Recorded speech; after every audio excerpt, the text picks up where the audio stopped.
बावजूद कालू कौवा खुश न रहता था। वो हर समय दुखी ही रहता। कभी वो अपनी पत्नी से लड़ाई करता और कभी अपने बेटे को डांटता रहता, या फिर यही सोचता रहता कि उसके पास धन दौलत थोड़ा है। वो हमेशा उन चीजों को लेकर परेशान रहता जो उसके पास ना होती, और जब वो चीजें उसे मिल जाती तो वो किसी दूसरी चीज को लेकर परेशान हो जाता। कालू जी, ऊपर वाले का दिया सब कुछ तो है हमारे पास, फिर भी आप हर समय परेशान ही रहते हो। मैंने कभी आपको खुश नहीं देखा। गौरी, मैं भी यही सोच रहा हूँ। न जाने क्यों मुझे खुशी नहीं मिलती। सब कुछ है मेरे पास, परंतु मेरा दिल फिर भी हर समय उदास ही रहता है। मैं भी खुश रहना चाहता हूँ। फिर कालू कौवा उदास और परेशान पहाड़ों पर उल्लू साधु बाबा के पास जाता है। आओ भी कालू, कैसे आए हो? साधु बाबा जी, मेरा मन हर समय उदास रहता है। मैं खुश रहना चाहता हूँ। क्या आप मुझे बता सकते हैं कि मुझे खुशियाँ कहाँ से मिलेंगी? कालू की ये बात सुनकर पहले तो साधु बाबा थोड़ी देर चुप रहता है और फिर कालू से कहता है। क्या आपके पास घर है?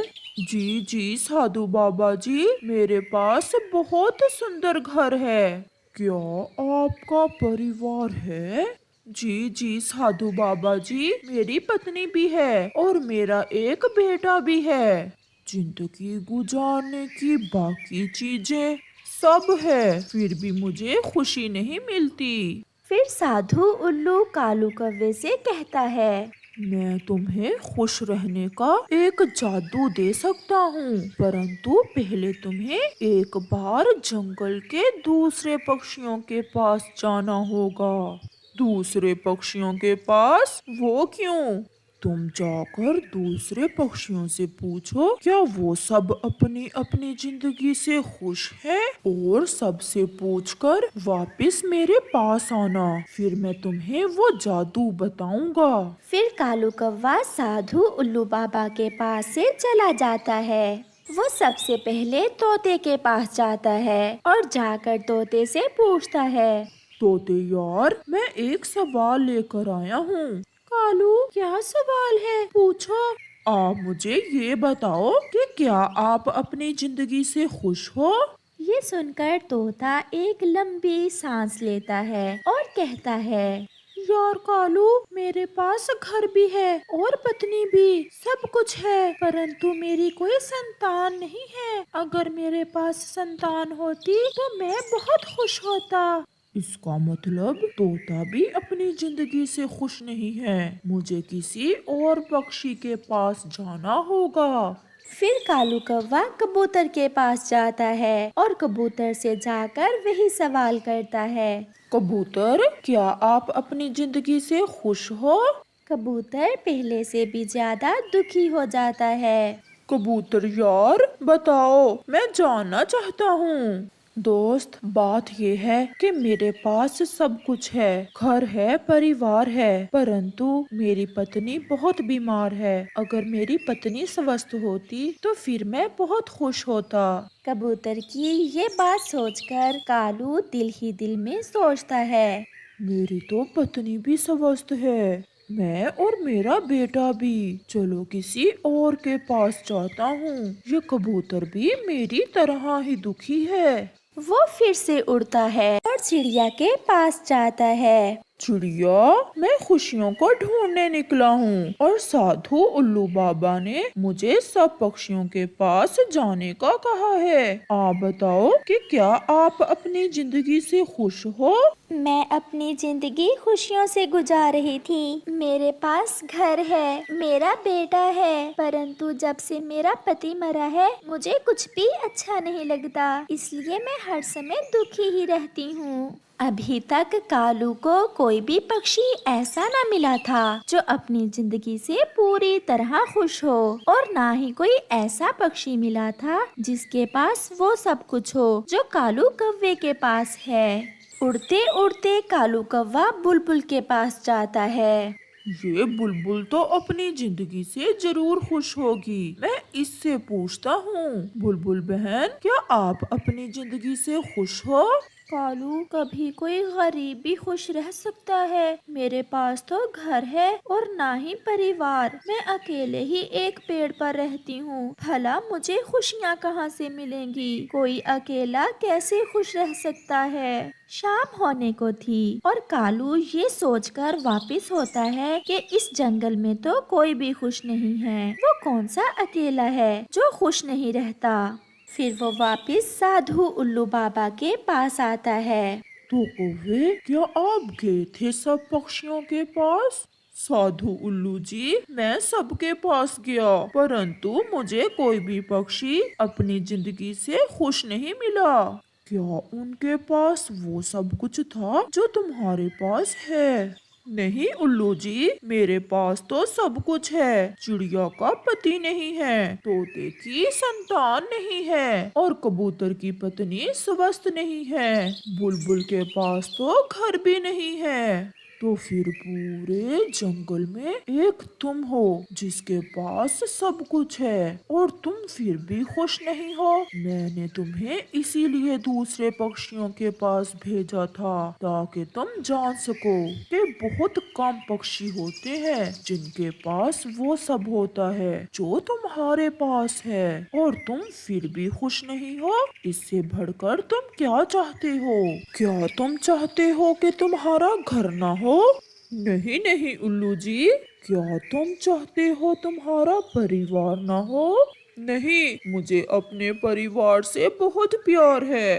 तो फिर यही वो खुशियाँ हैं जिन्हें तुम ढूंढ रहे हो और यही वो जादू है जिससे खुशियाँ मिलती हैं। फिर कालू साधु उल्लू बाबा की बात समझता है कि उसने उसे दूसरे पक्षियों के पास क्यों भेजा था और वो सोचता है कि उसके पास तो वो सब कुछ है जो दूसरे किसी भी पक्षी के पास नहीं है और वो ये सोचकर बहुत खुश होता है। उसे खुश रहने का जादू मिल गया था और वो खुशी खुशी अपने घर लौट जाता है और अपने घर परिवार से पहले से ज्यादा प्यार करता है और अपनी जिंदगी खुशियों से गुजारता है। प्यारे दोस्तों, अगर आप भी अपनी जिंदगी से खुश नहीं हैं, तो दूसरों को देखो जिनके पास वो सब कुछ नहीं है जो आपके पास है। विश्वास करें, एक नजर डालने से आपको जिंदगी की असल खुशी मिल जाएगी। एक हादसे में कौवे का पंख टूट जाता है और वो अपाहिज हो जाता है। मेरी तो किस्मत ही खराब थी जो मेरी तुमसे शादी हो गई। अगर कुछ पैसा जमा किया होता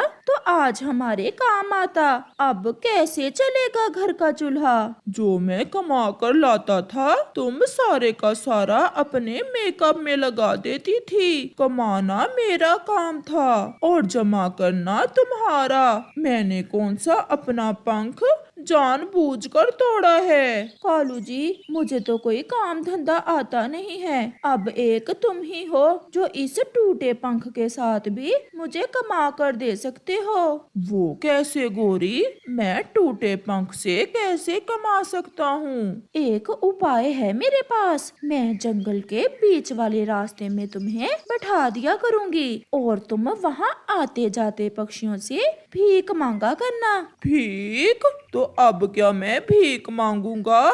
इसमें बुरा ही क्या है? अब घर भी तो चलाना है, कुछ ना कुछ तो करना ही होगा। फिर दूसरे रोज गोरी कौवी कालू को उठाकर बीच राह के एक पेड़ के नीचे बैठा देती है। अब मैं जाती हूँ और हाँ, अच्छे से भीख मांगना। अगर मुझे कुछ पैसे नहीं दोगे तो मैं छोड़कर चली जाऊंगी तुम्हें। ना ना पत्नी जी, ऐसा ना करना। तुम्हारी खातिर मैं सब करूँगा। फिर कालू वहाँ बैठकर भीख मांगने लगता है। भूखा हूँ, अपाहिज हूँ, कोई मेरी मदद करे, बहुत गरीब हूँ। फिर रास्ते से गुजरता हर पक्षी 1-2 रुपए कालू कौवे को दे जाता और शाम तक कालू के पास काफी सारे रुपए जमा हो जाते हैं। जैसे ही शाम होती है, गोरी वहाँ आती है और पैसे उठा लेती है। कालू जी,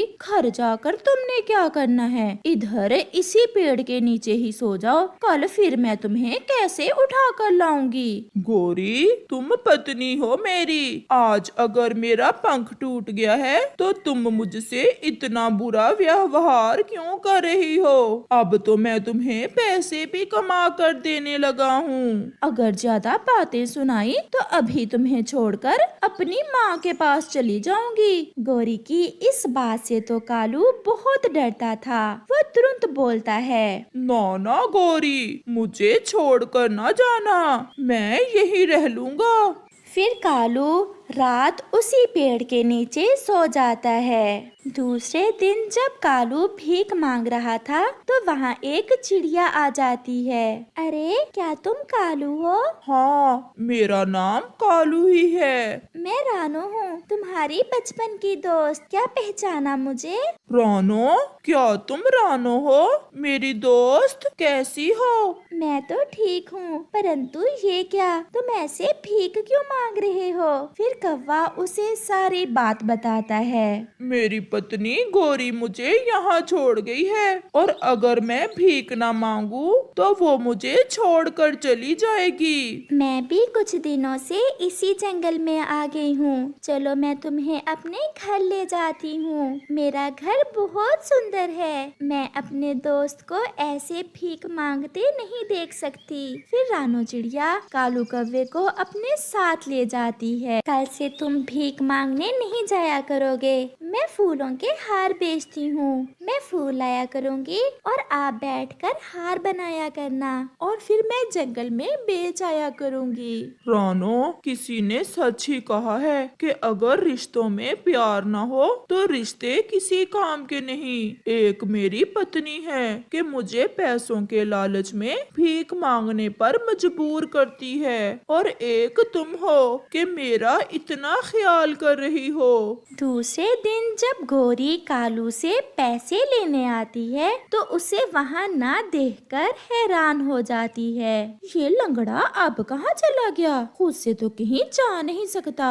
जरूर उसे कोई लेकर गया होगा। उसे मैं अपने घर ले गई हूँ और वो मेरे साथ ही रहेगा। अब कालू भीख नहीं मांगेगा। तुम कौन होती हो हमारे बीच आने वाली? मैं अभी जाकर कालू को देखती हूँ। कालू, चलो मेरे साथ। अगर तुम भीख नहीं मांगोगे तो मेरा पेट कैसे भरेगा? गौरी, मुझे माफ करना। जो तुम हर रोज कहती थी ना कि तुम मुझे छोड़कर अपनी माँ के पास चली जाओगी, आज मैं तुम्हें कहता हूँ, जाओ तुम अपनी माँ के पास ही चली जाओ। मैं अब भीख नहीं मांगूंगा। पति पत्नी दुख और सुख के साथी होते हैं। ये मेरे बचपन का दोस्त है। मैं अपने दोस्त को ऐसे भीख मांगते नहीं देख सकती। तुम यहाँ से जा सकती हो। जो रिश्ते लालच के हों वो रिश्ते नहीं होते। फिर गौरी कव्वी निराश होकर वहाँ से चली जाती है और वो खुद पर बहुत शर्मिंदा थी कि उसने उसकी पत्नी होकर मुश्किल समय में अपने पति का साथ नहीं दिया था। और चिड़िया जो उसके पति की बचपन की दोस्त थी, उसने कालू को घर भी दिया और इज्जत भी। प्यारे दोस्तों, रिश्तों की असल पहचान मुश्किल समय में होती है और ऐसे रिश्तों का कोई फायदा नहीं जो मुश्किल समय में साथ ना दे।